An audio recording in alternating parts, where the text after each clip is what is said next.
दोस्तों हमारे आसपास काफ़ी मिस्टीरियस चीज़ें हैं। उनमें से लाइट एक काफ़ी मिस्टीरियस चीज़ है।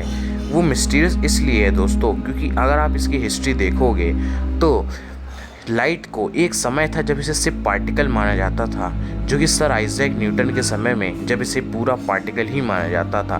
फिर हाइगेंस आए। हाइगेंस ने कहा कि लाइट पार्टिकल नहीं, लाइट वेव होती है।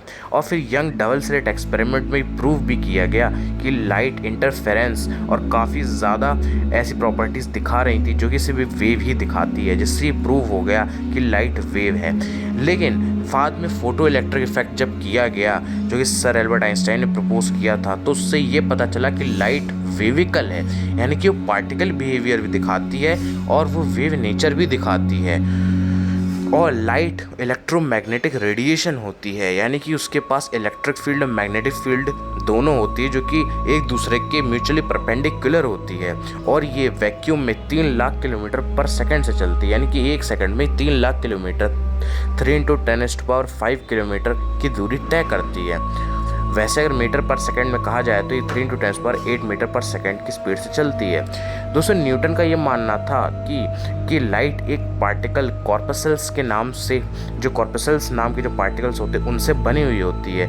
और उनका ये मानना था कि जब ये कॉर्पसेल्स आँखों की रेटिना पे जब टकराते हैं तो हमें फील होता है कि हम कोई भी चीज़ देख पा रहे हैं, यानी कि सेंस कर पाते हैं कि कोई भी चीज़ हमें दिख रही है।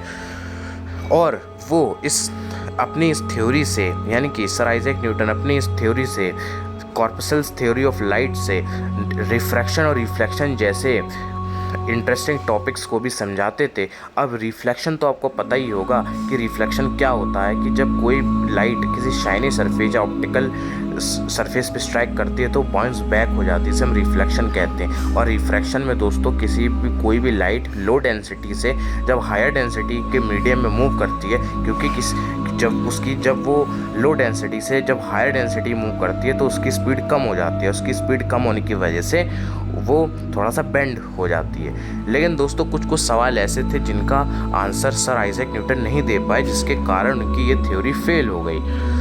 तो दोस्तों वो कौन से रीजंस थे? तो वो रीजंस थे इंटरफेरेंस, पोलराइजेशन और डिफ्रैक्शन ऑफ लाइट के बारे में। सबसे पहले हम जानेंगे इंटरफेरेंस के बारे में। तो दोस्तों मान लीजिए एक बॉक्स है जिसकी तरफ से हम एक लाइट को एमिट करवा रहे हैं, ठीक है। और जब हम लाइट को एमिट करवा रहे हैं तो वो चमकेगा, ठीक है, यानी कि वो चमकेगा, शाइन करेगा। जब दूसरे हम डायरेक्शन से लाइट को एक एमिट कर रहे हैं तो वो भी चमकेगा। लेकिन जब दोनों को हम एक साथ एमिट करवाएंगे, दोनों लाइट को, तो एक तरफ तो वो ज़्यादा चमकेगा, एक तरफ वो डार्क दिखेगा। तो सर आइजैक न्यूटन भी इस चीज़ को नहीं एक्सप्लेन कर पाए। दूसरा था दोस्तों कि जब आप लाइट को किसी भी एक स्पेशल क्रिस्टल में रखते हो तो वो लाइट उससे टोटली पास हो जाती है, यानी कि टोटली उस क्रिस्टल से पास हो जाती है। लेकिन आप किसी भी एंगल पे जब उस क्रिस्टल को टिल्ट कर देते हो, यानी कि उसे घुमा देते हो, तो वो लाइट उस पार्टिकल्स उस क्रिस्टल से नहीं जा पाती है, यानी कि टोटली पास नहीं कर पाती है। तो इस वजह से तो दोस्तों इसको भी सर आइजैक न्यूटन नहीं समझा पाए।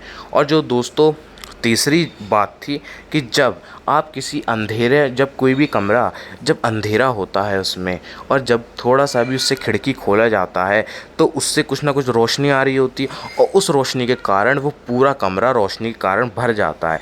लेकिन सर आइजैक न्यूटन तो ये कह रहे हैं कि लाइट पार्टिकल्स से मिलके बनी हुई होती है, और पार्टिकल्स कैसे ऐसा कर सकते हैं कि थोड़े से ही पार्टिकल्स पूरे कमरे में फैल जाए। तो सर आइजैक न्यूटन भी इसको पूरी अच्छी तरीके से एक्सप्लेन नहीं कर पाए। और दोस्तों जो चौथा उनका इस थ्योरी का फेलियर था वो था लाइट की स्पीड। दोस्तों एक्चुअल में दोस्तों सर आइजैक न्यूटन का ये मानना था, उनका ये कहना था कि जैसे साउंड जब किसी भी एयर से वाटर में जाता है तो उसकी स्पीड बढ़ जाती है क्योंकि हाई डेंसिटी की वजह से। लेकिन जब लाइट ऐसे ही, मतलब वो मानते थे कि लाइट के साथ भी ऐसे ही होता है कि उसकी स्पीड बढ़ जाती है जब वो लो डेंसिटी से हाई डेंसिटी की तरफ मूव करता है। लेकिन जब एक्सपेरिमेंट हुए, काफ़ी ज़्यादा एक्सपेरिमेंट किए गए, फिजिसिस्ट लोगों ने, साइंटिस्ट लोगों ने बहुत सारे एक्सपेरिमेंट किए, तो उसमें पता चला कि इसका उल्टा हो रहा है, यानी कि लाइट की स्पीड बढ़ने की बजाय घट रही थी। तो ये एक और फेलियर था उनकी थ्योरी का दोस्तों।